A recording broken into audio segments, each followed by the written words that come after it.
Good morning everyone. एक बार फिर से आप जुड़ चुके हैं इंडियन हिस्ट्री चैनल के साथ, जिसमें हमने पढ़ना स्टार्ट किया था मध्यकालीन भारत। और मध्यकालीन भारत में हमने आपको दिल्ली सल्तनत के साथ साथ अरबी आक्रमण और तुर्की आक्रमण के बारे में संपूर्ण कथा सुनाई। और सारी बातें हमने एक दूसरे से जोड़ते हुए स्टार्ट करा कि किस प्रकार अरबवासी भारत में आए होंगे और उनका क्या कारण रहा होगा।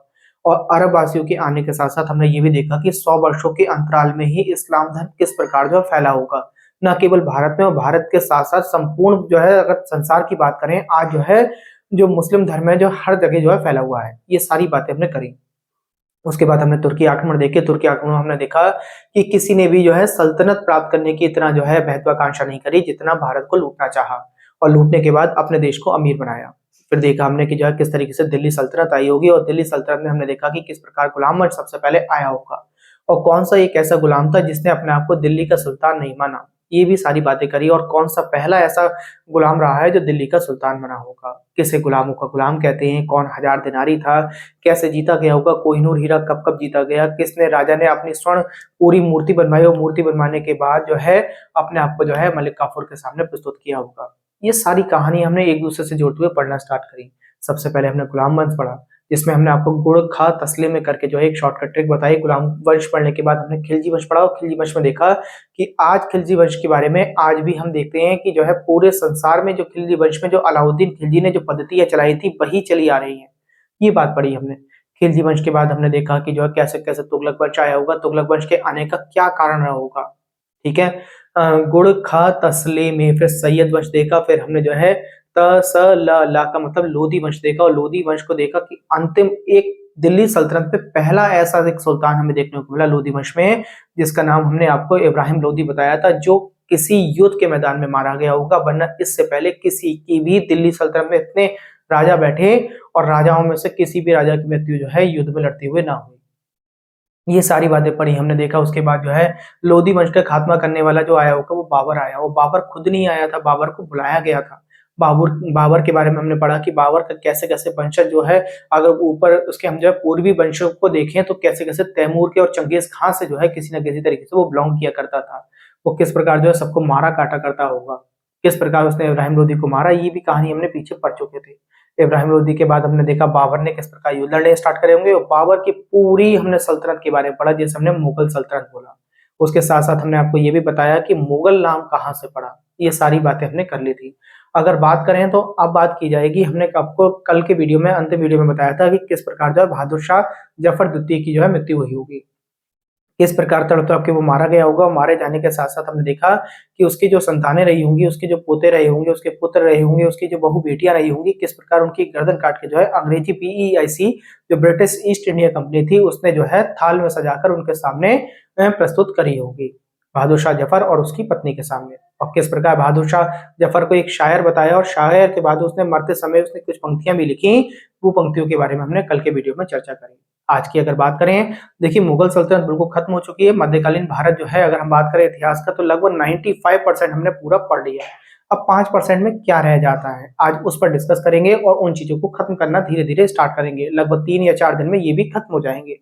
जैसे कि बात करें औरंगजेब, तो औरंगजेब के समय में ही ना, अगर हम बात करें जो दक्षिण भारत में औरंगजेब बैठा करता था, उस समय ना दक्षिण भारत में ही ना बहुत छोटे छोटे जो राजा हुआ करते थे, जो मैंने कहा जो छत्रपति बने थे, जो मराठा हुआ करते थे, वो कैसे कैसे विकसित हुए होंगे उनके बारे में पढ़ना स्टार्ट करेंगे। और किस प्रकार जो है उसने औरंगजेब और औरंगजेब के साथ साथ और लास्ट तक अगर बात करें जो BEIC तक को भी उन्होंने जो है एक तरीके से युद्ध लड़े हैं। आपने पढ़ा होगा आंग्ल मराठा युद्धों के बारे में भी चर्चाएं की होंगी। अब उन चीजों को हम एक दूसरे से जोड़ते जाएंगे, और इस चीज को खत्म करते हुए हम ठीक आधुनिक भारत से जाकर जुड़ जाएंगे, और आधुनिक भारत की समाप्ति हम स्वतंत्रता तक जो है करना स्टार्ट कर देंगे। बात करते हैं शिवाजी की। देखिए बात करते हैं, हमने सबसे पहले शिवाजी को अगर जोड़े तो शिवाजी का पहले बैकग्राउंड जानना बहुत जो है जरूरी हो जाएगा हमारे लिए। क्यों? क्योंकि ना तो कंफ्यूजन बनी रहेगी हमारे लिए कि शिवाजी आखिर आए कैसे। देखिए अगर बात करें, देखिए शाहजहां, शाहजहां को जब हमने पढ़ाया था तो आपको 4 पुत्र बताए थे उसके हमने, जिसमें बड़ा बेटा बताया था दारा शिकोह। और दारा शिकोह बहुत विद्वान था, मैंने आपको पीछे बताया था, क्योंकि उसने बहुत सारे ग्रंथों को फारसी में जो है तब्दील कराने के बाद उन्हें पढ़ रखा था, और पढ़ने के बाद वो अपने आप में ढाला भी करता था उन चीजों को। दारा शिकोह जो है हमेशा शाहजहां के पास रहा करता था, और बाकी उसके 3 पुत्र और थे जिनके नाम मैंने आपको बता दिए थे, जिसमें हमने आपको बताया था शाहजहां के 4 पुत्र थे। दारा शिकोह ये अपने पिता के साथ रहा करता था, दिल्ली में ही बैठा रहता था, दिल्ली या आगरा, दिल्ली आगरा बस यहीं तक इसकी जो है कमान रहा करती थी। उसके बाद औरंगजेब को दक्षिण भारत में भेज दिया था, साउथ में। क्यों? क्योंकि वहां के जो लोग थे ना साउथ के, वो ना यहाँ पे ना इसे शाहजहां को टैक्स वगैरह देने में बड़ी दिक्कत किया करते थे। धीरे धीरे छोट जो है, मैंने कहा कि जो है इलाके लूट लिया करते थे, शाहजहां के ही क्षेत्रों को लूट लिया करते थे। तो शाहजहां ने क्या करा, अपने बड़े जो दूसरा नंबर का बेटा था, उसे कट्टर बेटे को जो है दक्षिण भारत में भेज दिया कि वहां जाओ और वहां के जो राजा वगैरह आए जी, छोटे छोटे जो कबीले बना बना के राजा बना के जो बैठे हुए हैं, जो हमें टैक्स नहीं देते हैं, उन पर जाके अपनी पकड़ बना लो। तो इसका मतलब आप ये ध्यान रखेंगे, दारा शिकोह बिल्कुल शाहजहां के पास था, औरंगजेब पहुंच गया दक्षिण भारत में। अब यहीं से जो है कहानियां स्टार्ट हो जाएंगी, जुड़ना स्टार्ट हो जाएंगी। एक बेटा इसका मुराद भी बताया था, जो मैंने बताया था पश्चिमी क्षेत्र में बैठा करता था, और एक बेटा बैठा था इसका पूर्वी, जो शाह सोजा बताया था। ठीक, अब कहानी को आगे जोड़ेंगे। देखिए हमने क्या कहा, दक्षिण भारत की बात करें, जब जो औरंगजेब पहुंचा होगा तो उससे पहले ही दक्षिण भारत दो भागों में टूटा हुआ था। अगर बात करें तो दो भाग क्या थे, एक विजयनगर था, विजयनगर हिंदू राज्य था, और एक बहमनी था, वो क्या था, एक मुस्लिम राज्य था। दोनों जो बने एक दूसरे के 11 वर्ष के अंतराल में बने हैं। आप इस तरीके से याद कर लेंगे, 1336 में विजयनगर हिंदू राज्य बना, उसके ठीक 11 वर्ष बाद यानी 36 में 11 जोड़ोगे तो 1347 में जाके बहमनी बना होगा। और आगे जाके क्या हुआ, बहमनी जो एक मुस्लिम राज्य था, वो आपस में ही ना फूट पड़ने लगी, फूट पड़ते पड़ते ये 5 भागों में टूट गया। और जब ये 5 भागों में टूटा होगा, बहमनी 5 भागों में टूटा, जिसमें जो बीदर, बरार, अहमदनगर, बीजापुर, गोलकुंडा, यही आगे जाके ना अभी जब पढ़ेंगे हम जो है राक्षसी तांगड़ी का जो युद्ध पढ़ेंगे, तो यही 5 राज्य आगे जाके जो है किसी ना किसी तरीके से प्रभाव में आएंगे। पहले आज की बात करें, देखिए मैंने कहा बहमनी जो मुस्लिम राज्य था, आपस में फूट पड़ने के कारण जो है ये 5 भागों में टूट गया। और 5 भागों में भी जो सबसे ज्यादा जो शाहजहां को या मुगल सल्तनत को परेशान किया करता था, वो परेशान किया करता था बीजापुर। कौन सा था? सॉरी, बीजापुर। बीजापुर पे जो राजा बैठा करते थे, उन राजाओं को बोला करते आदिल शाही राजा है। आदिल शाही राजा बैठा करते थे, और वो जो है परेशान किया करते थे, इन्हें कोई भी टैक्स नहीं दिया करते थे, वो इनके इलाकों को और उल्टा लूट लिया करते थे, टैक्स देने के बजाय इनसे ही लूट लिया करते थे। किनके बारे में बात करिए? आदिल शाह राजाओं की। ये कहानी आपको यहाँ तक समझ आ गई होगी। आगे बढ़े, देखिए इन आदिल शाही राजाओं के बीच में ना एक हिंदू सैनिक काम किया करता होगा, हिंदू सैनिक काम किया करता होगा, वो ना इन आदिल शाही राजाओं का बहुत अच्छा खास व्यक्ति रहता होगा, हर युद्ध में जो है उनके साथ में चलता होगा, उसके साथ साथ मैं कहूँ कि बहुत ज्यादा भरोसे का प्रतीक बन गया होगा। तो आदिल शाही राजाओं ने क्या करा, उस हिंदू सैनिक को जो है पूना के पास की जो जागीर दे दी, पूना के पास की जागीर फ्री में दे दी उस हिंदू सैनिक को कि लो ये तुम्हारे लिए मैं जागीर दे देता हूँ, कि यहाँ पर जो है तुम भविष्य में जाके जो है अभी भी जाके तुम वहां पर राजा बन सकते हो, वहां पर काम कर सकते हो। वो जागीर तो देती है। अगर जागीर की बात करी जाए तो वहां पे कोई रहा नहीं करता था, बंजर भूमि थी, बिल्कुल पहाड़ वगैरह हुआ करते थे पूना के पास के इलाके की, जहां पे इन्हें दी गई। अब वो खुद तो रहना गया नहीं, उन्होंने सोचा कि मैं अकेला जाऊंगा फिर वहां पे क्या होगा, केवल जमीनी जमीन तो बंजर भूमि है, ना वहां पे पानी का कोई साधन है, पहाड़ी पहाड़ है, ना वहां पे खेती का साधन है, मैं करूंगा क्या? और ना ही वहां पे मैं सेना रख सकता, वहां पे प्रजा रख सकता है, और प्रजा रखूंगा तभी तो मुझे टैक्स मिलेगा, और टैक्स मिलेगा तभी तो मैं जो है आगे काम करना स्टार्ट करूंगा, अपनी सेना बनाऊंगा। अब ना तो मुझे टैक्स मिलेगा, ना ही मेरी सेना होगी, ना ही वहां पे कोई रह सकता। क्यों? क्योंकि ना तो पानी की व्यवस्था है, वहां पे पानी की व्यवस्था नहीं है, उसके साथ साथ कृषि की व्यवस्था नहीं है। तो इस कारण जो है वो तो नहीं गया। उसका बेटा था एक, उसके बेटे के बारे में बात करते हैं।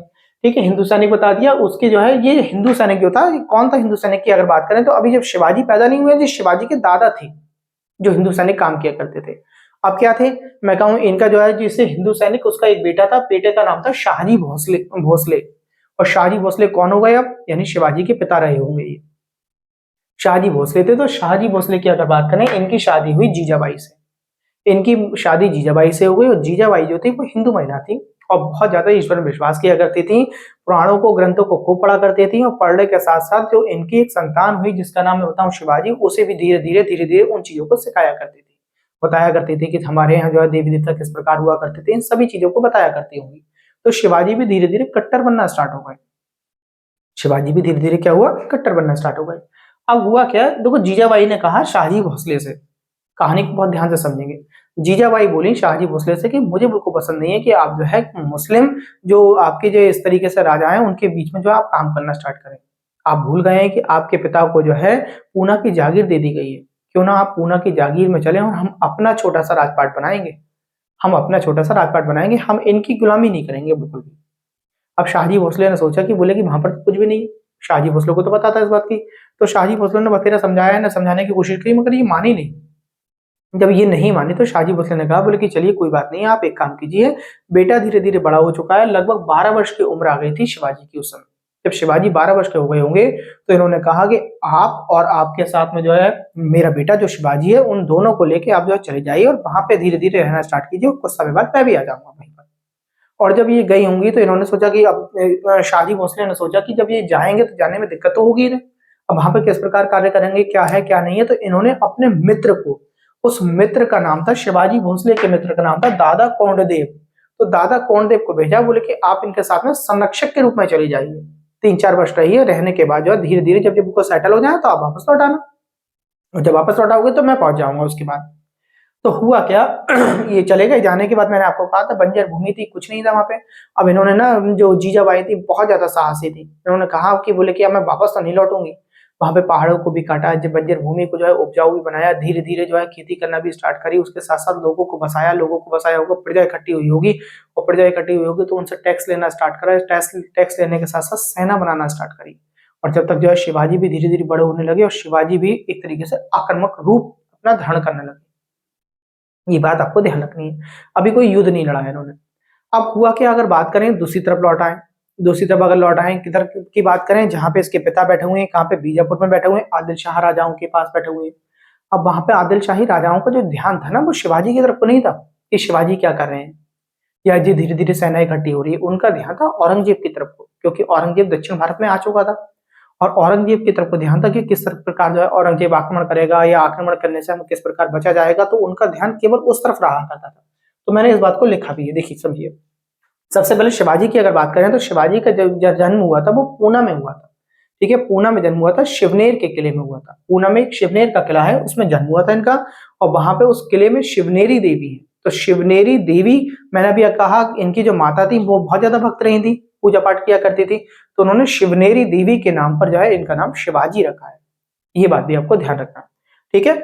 इसके बाद जब ये चली जाएंगे ना, जब ये चली गए थे तो उसके बाद शाहजी भोसले ने दूसरी शादी भी करी। अगर दूसरी शादी के बारे में अगर पूछे तो आप बताएंगे तुकाबाई मोहते हैं इनके दूसरी पत्नी का नाम, ठीक है।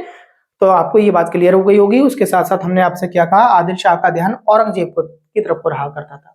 अब औरंगजेब की तरफ को रहा करता था, शिवाजी ने धीरे धीरे उधर तो सेना इकट्ठी कर रखी अपनी, और सेना इकट्ठे करते थे, पहले तो एक छोटा सा किला जीता, फिर किले पे उसने अपना अधिकार बना लिया, दूसरा जीता, तीसरा जीता, चौथा जीता, इस तरीके से 100 किले जीत लिए इन्होंने शिवाजी ने।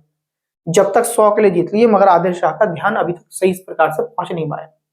अब जब आदिल शाह का ध्यान नहीं पहुंच पाया, कोई बात नहीं, 100 किले जीत लिए, और 100 में से अगर बात करें 35 किले इतने ऐसे थे जिसमें जो है करोड़ों के हिसाब से जो है टैक्स आया करता था। तो शिवाजी धीरे धीरे अपने जो है पकड़ बनाना स्टार्ट कर रहे हैं वहां पर। अब हुआ क्या, इसी समय अगर बात करें तो लगभग जो है समय बदलता चला गया, और इस समय औरंगजेब के पिता की यानी शाहजहां की तबीयत बिगड़ गई, और तबीयत बिगड़ गई तो सूचना मिली शाहजहां को कि जो है आपके पिता की तबीयत बिगड़ चुकी है। अगर समय की बात करें 1657 का समय आ गया, शाहजहां बीमार पड़ गया। पीछे जब मैंने शाहजहां और औरंगजेब के बारे में आपको जब डिटेल में पढ़ा रहा था तब भी बताया था मैंने आपको, 1657 में शाहजहां बीमार पड़ गया, तब औरंगजेब एकदम भागे वहां से अपने भाई को लेकर। अपने भाई के बारे में बता दिया था मैंने, किसे लेके गए थे, मुराद को, बोले कि तू भी चल, और जो है कहीं ऐसा ना हो कि दारा शिकोह जो है गद्दी पर बैठ जाए। और हुआ भी क्या था, दारा शिकोह के साथ जो है मैंने कहा था उत्तराधिकार के 3 युद्ध लड़े थे, और तीनों युद्धों की हमने चर्चा करी, और तीसरे युद्ध में जाके दारा शिकोह की गर्दन काट के हत्या कर दी थी औरंगजेब ने। ये बात हमने पीछे हमने शाहजहां में पढ़ ली है, बहुत डिटेल में पढ़ी है चीज को हमने, ये बात मैंने आपको बता दी। अब ये औरंगजेब जब वापस लौट जाएगा दक्षिण भारत से, अब ये फ्री हो गया कौन, आदिल शाह राजा। जब आदिल शाह फ्री हो गया तब आदिल शाह का ध्यान गया इस बात पर कि ये छोटे छोटे जो 100 किले थे जहां से टैक्स आया करता था, अब टैक्स कम क्यों आ रहा है। अब पता चली कि जो है वहां पे शिवाजी ने अपनी हुकूमत जमा ली है, और वहीं पे वही टैक्स इकट्ठा कर रहे हैं वहां पर। अब इससे बड़ा जो है टेंशन हुई, बोले कि अच्छा है, अगर ऐसी बात है कि ये छोटा सा लड़का जो है अब आया, और आने के बाद जो है मेरे ही जो है किले लूट लिए, मेरे ही टैक्स को कम कर दिया, तो ठीक है भाई। अब इसने क्या करा, अपने एक खास सेनापति को, जो खास सेनापति जिसका नाम अफजल खान था, अफजल खान को भेजा। बताते हैं अफजल खान की हाइट लगभग 7 फुट से ऊपर हाइट रही होगी, बहुत लंबे लंबे, मतलब हेल्थ में बहुत अच्छे रहे होंगे, हाथ भी बड़े लंबे लंबे रहे होंगे इनके, और सीना बहुत ज्यादा पावरफुल रहा होगा।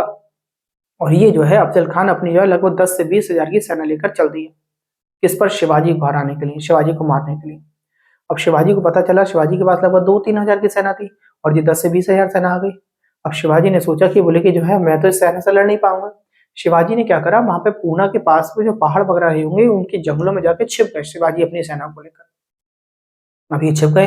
अब भाई ये तो जब अफजल खान गया तो उसे उस क्षेत्र का तो, इलाके का तो बिल्कुल भी समझ नहीं थी, उसे क्या मालूम उन पहाड़ों के क्षेत्रों में जा रहा है तो कहाँ पे नदियां हैं, कहाँ पे पानी मिलेगा या नहीं मिलेगा, कहाँ पे खाने की व्यवस्था हो पाएगी या नहीं हो पाएगी। इसलिए वो क्या हुआ, वो जो है एक सिंपल एरिया, जो समतल एरिया होगा उस एरिया में जाके बैठ गया, इंतजार करने लगा कभी तो शिवाजी आएंगे। मगर शिवाजी आए नहीं। शिवाजी जो छिप के उस चीज को देख रहे थे, अपने दूतों को भेजा करते होंगे, दूत वगैरह देख के जो है वापस लौट जाया करते होंगे किसी न किसी तरीके से वेश बदल कर। अब हुआ क्या, ये तो बड़ा परेशान हो गया। अफजल खान बोला कि ये तो इस तरीके से आएगा नहीं, इसीलिए शिवाजी को जंगल का चूहा भी बोला जाता है। ये ध्यान रखना, ये बार बार छपेंगे, 2 बार छपे हैं इतिहास से, 2 बार तो जो है आपको मैन युद्धों में बताएंगे अभी हम आपको।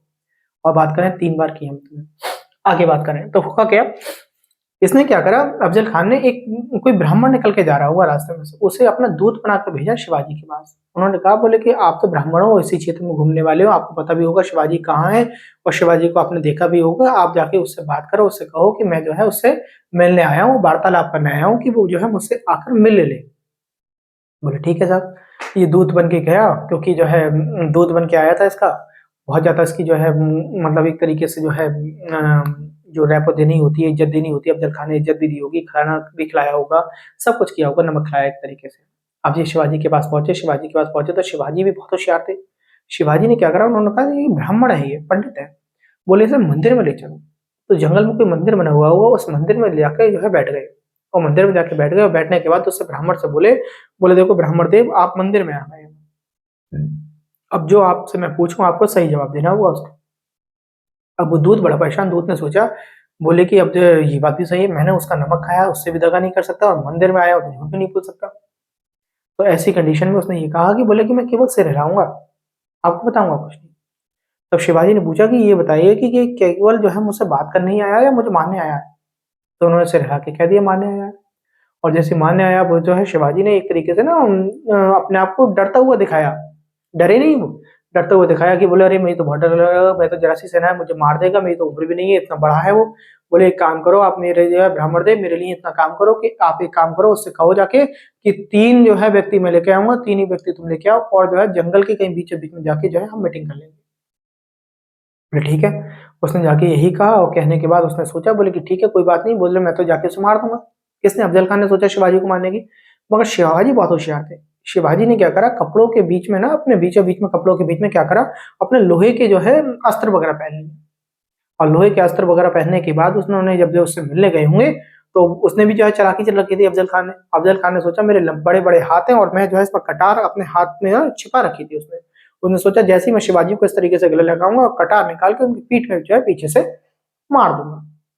मगर उन्होंने, शिवाजी को पता था इस बात की, शिवाजी को मालूम था कि मुझे मार देगा। शिवाजी ने क्या करा, जब तक वो जो है वो उसे गर्दन लगा ही पाता, इस तरीके से वो मिला ही रहा था, उन्हें जो है तो शिवाजी ने ना अपने हाथ में अंगूठियां पहन रखी थी, और अंगूठियों में क्या था, वो धार वाली चीजें पहन रखी थी।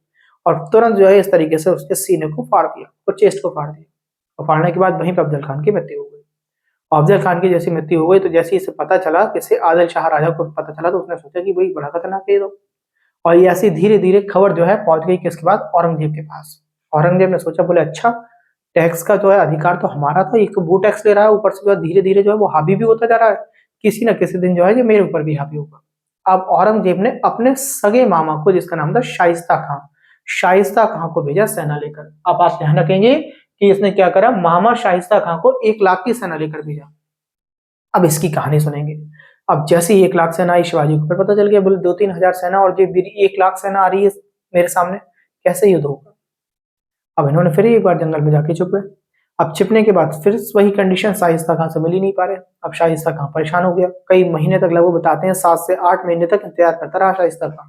और शाइस्ता खां जब इंतजार कर रहा होगा, तो खाने का भी सारा सामान खत्म हो चुका था, पानी खत्म हो चुका था, कुछ नहीं, व्यवस्था नहीं बची थी। तब शाइस्ता खां ने जो है एक तरीके से जो है अपनी सेना से कह दिया, बोले ये तो डर के भाग गया, लगभग 8 महीने हो गए, अगर जिंदा होता तो आता सामने। उसने क्या कहा, उसने कहा, बोले कि कोई नहीं, अब जो है हम अपनी सेना को वापस लेकर चलते हैं।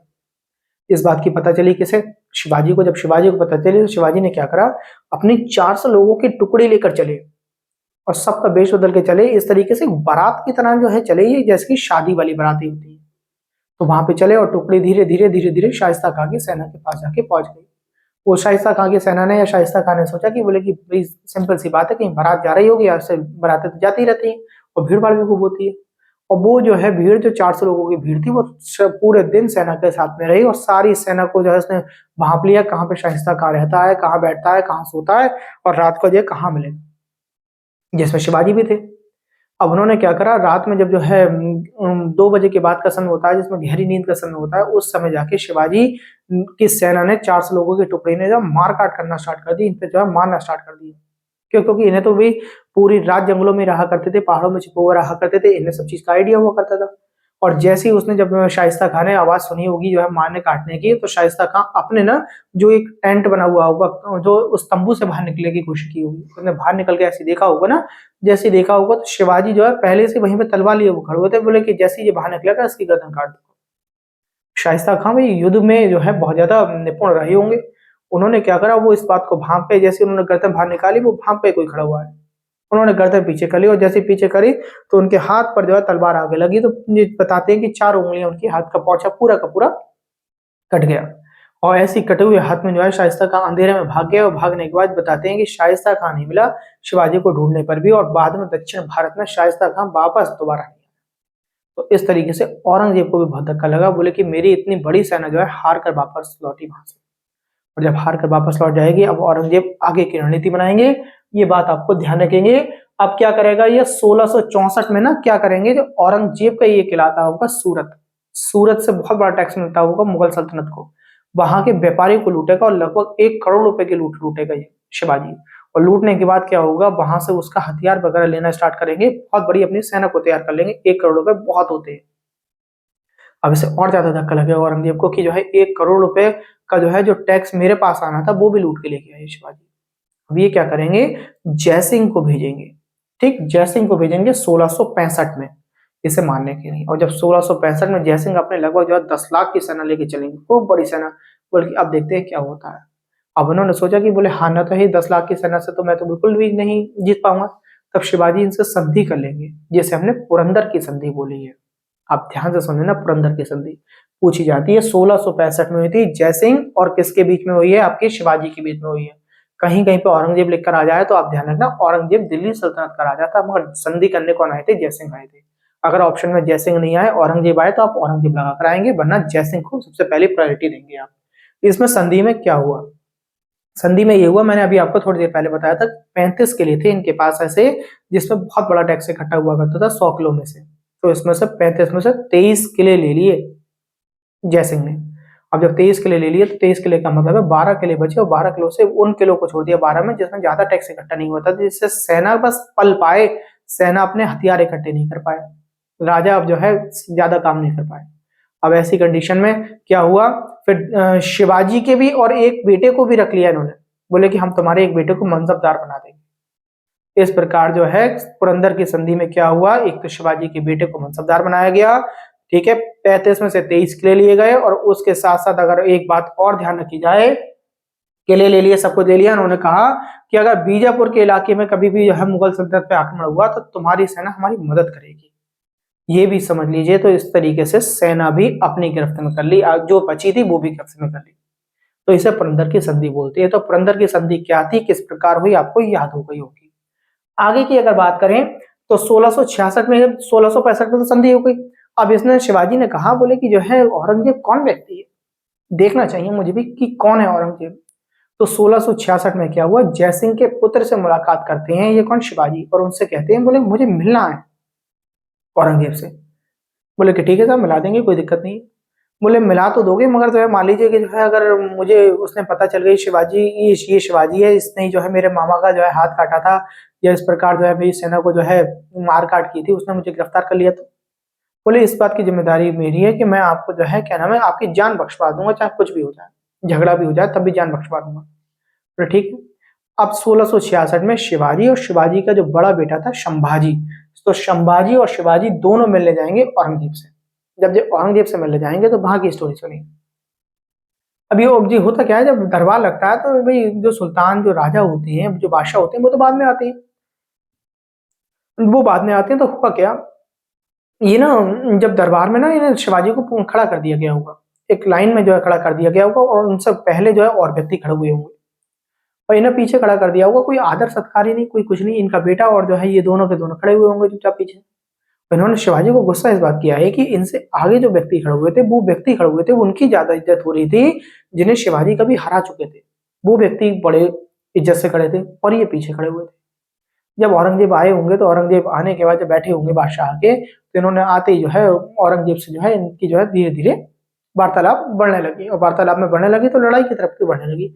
उन्होंने कहा, बोले कि आपके जो है, मैंने आपका तो बड़ा नाम सुना था, आपके दरबार में तो कोई आदर सत्कार ही नहीं है, कोई राजा आए तो राजा की कोई आदर सत्कार ही नहीं है, उसे बैठने की जो है कोई जो है सही स्थान नहीं दिया गया, उससे जो है उसकी जो है खैर खबर नहीं पूछी गई, उससे तो अलग मिला जाता बिल्कुल, आपने तो मुझे सभा में खड़ा कर दिया।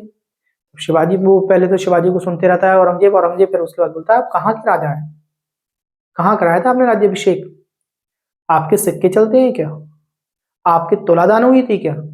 क्योंकि उस समय जब कोई राजा बना करता था तो राजा बनने के बाद पहली बात तो राज्याभिषेक हुआ करता था, और शिवाजी ने अभी तक राज्याभिषेक कराया नहीं था, पहली बात। दूसरी बात मैंने कहा कि सिक्के चला करते थे, सिक्के भी नहीं चलाए थे शिवाजी ने। तीसरी बात मैंने आपसे कहा तुलादान, तुलादान का मतलब है राजा के वजन के बराबर जो है सोना तोला जाता था और वो प्रजा में बांटा जाता था, वो भी ऐसा कुछ नहीं हुआ था। इन्हें बड़ी इंसल्ट लगी, अब इंसल्ट लगी तो धीरे धीरे इनकी तू मैं बढ़ने लगी, और बढ़ने के बाद इन्होंने औरंगजेब ने इन्हें मारने की जो है, बिल्कुल मारने की जो है आज्ञा दे दी, बोले कि दोनों को मार दिया जाए, इनके बाप बेटे को। मगर हुआ क्या, जयसिंह के बेटे बीच में आ गए, जयसिंह के बेटे ने जब माफी मांगी, माफी मांगने के बाद जो है इन्हें बचा दिया, और बचा तो दिया मगर फिर भी औरंगजेब ने गुस्सा होकर इन्हें बंद करवा दिया, और इन्हें जो बंद करवा दिया वो आगरा के किले में बंद करवाया। तो आपसे पूछा जा सकता है, आगरा में जो किले था उसमें भी जयपुर भवन है, जयपुर भवन में बंद कराया है, और आपसे पूछे जयपुर भवन कहाँ है, तो आप जयपुर याद मत रखना, जयपुर भवन कहाँ है, आगरा में है, आपको ध्यान रखेंगे, और वहां इन्हें बंद करा देगा, और बंद कराने के बाद अगर आगे की बात करेंगे हम, ये सारी कहानी आपको पता चल गई होगी। अब कई महीने हो गए इन्हें बंद हो गए, अब जब कई महीने बंद हुए होगा तो इन्होंने सोचा कि जो है ये शिवाजी ने, कि ये तो मुझे छोड़ेगा ही नहीं, पता नहीं बादशाह है, याद रहा नहीं रहा। तो शिवाजी ने क्या करा, जयसिंह के बेटे को बुलाया, और बुलाने के बाद कहा, बोले कि अगले महीने जो है मेरा जन्मदिन आ रहा है, और मैं हर बार की तरह जन्मदिन पर इस बार भी कुछ ना कुछ बांटना चाहता हूँ। मैं क्या करता हूँ, मैं तो अपने जो है जन्मदिन पर लोगों को जो है तमाम तरीके की चीजों को, खान पीन की चीजें बांटता हूँ। बोले कि ठीक है भाई, कोई बात नहीं, बांटे ना। और इन्होंने क्या करा, अपनी एक माला उतारी, माला उतारने के बाद उसे दे दी जयसिंह के बेटे को, और जयसिंह के बेटे से कहा कि बोले कि इसकी जो भी मुद्रा बनती हो उस मुद्रा के फल वगैरह लिया जाए।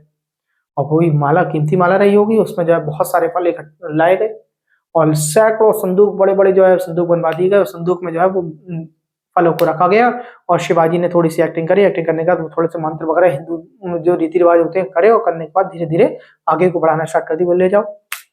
और एक में ना बीच वाले में किसी में जो है लगभग मैंने कहा 30-40 निकल गए होंगे, तो बीच वाले में क्या करा, अपने आप को नीचे बिठा दिया, नीचे लेट गए, और लेटने के बाद ऊपर से फल डाल दिए गए, फल डालने के बाद जो इस तरीके से वो भी महल के बाहर निकल गए, और महल के बाहर निकल गए तो निकलने के बाद ये आजाद हो गए। तो आपको ये ध्यान रखना, 1666 की स्टोरी भी पढ़ ली, 1665 की पुरंदर की संधि भी पढ़ ली।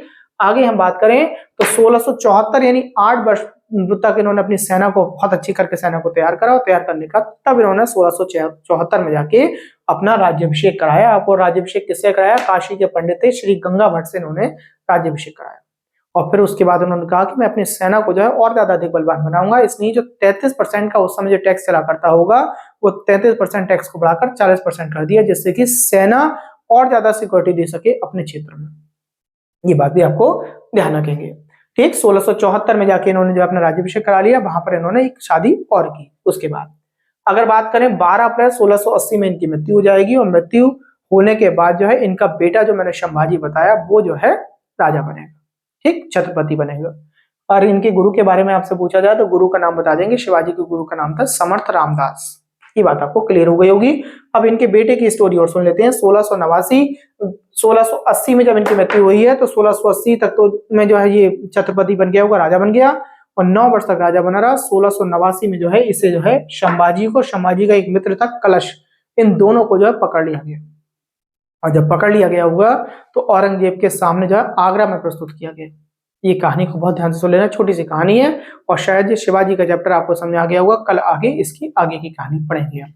तो हुआ क्या, जब इन्हें पकड़ लिया गया होगा तो पकड़ने के बाद जब औरंगजेब के सामने आगरा में प्रस्तुत किया गया तो औरंगजेब ने इनसे जब पूछा सबसे पहले कि बोले आप मैं छोड़ दूंगा, बिल्कुल आजाद कर दूंगा, मगर आप मुझे एक बात बताइए कि किस किस मुगल सल्तनत के व्यक्ति ने आपके पिता की या आपकी मदद की है, उसका नाम बता दीजिए मुझे। इन्होंने नहीं बताया। बोले चलिए कोई बात नहीं, एक दूसरा ऑप्शन और देता हूँ। दूसरा ऑप्शन क्या है, आप एक काम कीजिए, आप अपने धर्म के बड़े कट्टर बनते हैं, आप एक काम कीजिए इस्लाम धर्म अपना लीजिए।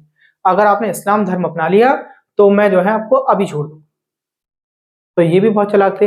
इन्होंने कहा, बोले कि ठीक है मैं इस्लाम धर्म अपना लूंगा मगर कल अपनाऊंगा। और कल अपनाने से पहले आप एक काम कीजिए, आज अपनी पुत्री की शादी में या अपनी बेटी की शादी मुझसे कर दीजिए, कल तो मैं मुसलमान बन ही जाऊंगा। औरंगजेब को बड़ा गुस्सा आया। औरंगजेब ने क्या करा, तुरंत जो है इन्हें जो है मारने के आदेश दे दिए। और मारने के आदेश देने के बाद उसने औरंगजेब ने कहा, बोले अभी मत मारो, एक काम करो इसे जो है बंद कर दो, बंद करने के बाद इसे जो है इतनी यातनाएं दो कि पर डे जो है जो जिंदा होते हुए मरना स्टार्ट कर दे। बोले ठीक है। अब हुआ कि किस तरीके से यातनाएं दी गई इनके बेटे को, संभाजी को यातनाएं ऐसे दी गई कि पहले दिन तो फॉर एग्जाम्पल मैंने कहा हाथों के नाखून उतार लिए गए, दूसरे दिन पैरों को उतार लिए गए क्योंकि अभी हाथों का दर्द खत्म नहीं हुआ, पैरों में स्टार्ट हो गया।